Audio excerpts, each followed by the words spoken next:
Hi friends. இது வந்து என்ன கீரைனா மணத்தக்காளி கீரை ஃப்ரெண்ட்ஸ். இது வந்து மருத்துவ குணம் உள்ளதுன்னு சொன்னாங்க. இதை வந்துட்டு நாங்கள் கொஞ்சம் இதனுடைய சீடில் இருக்குது பாருங்கள். இதில் உள்ள அந்த குட்டி குட்டி தக்காளி மாதிரி இருக்கும் பாருங்கள் ஃப்ரெண்ட்ஸ். இது வந்து கொஞ்சம் நல்ல இது வந்து நல்ல அதாவது பழுத்துட்டுனா இது வந்து டார்க்கு ப்ரௌன் கலர் பிளாக் கலரில் அப்படி மாறிடும். இங்கே வாங்க ஃப்ரெண்ட்ஸ், அது எப்படி மாறிடுதுன்னு காமிச்சு தரேன். இப்படி ஆயிரும் பார்த்துங்க ஃப்ரெண்ட்ஸ், சொன்னேன் பார்த்தீங்களா. அப்போ பழுத்துட்டுனா இது ஒரு ஃப்ரூட்ஸ் ஆயிரும். இப்போ என் மக பறித்து அதை சாப்பிட போகிறா.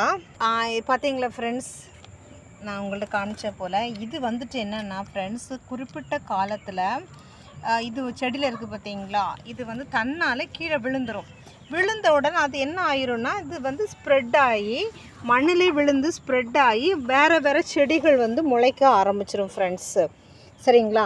இப்போ இதனுடைய மருத்துவ குணங்கள் என்னென்னா, இது வந்து வயிற்று புண்ணை வந்து குணமாக்கும்.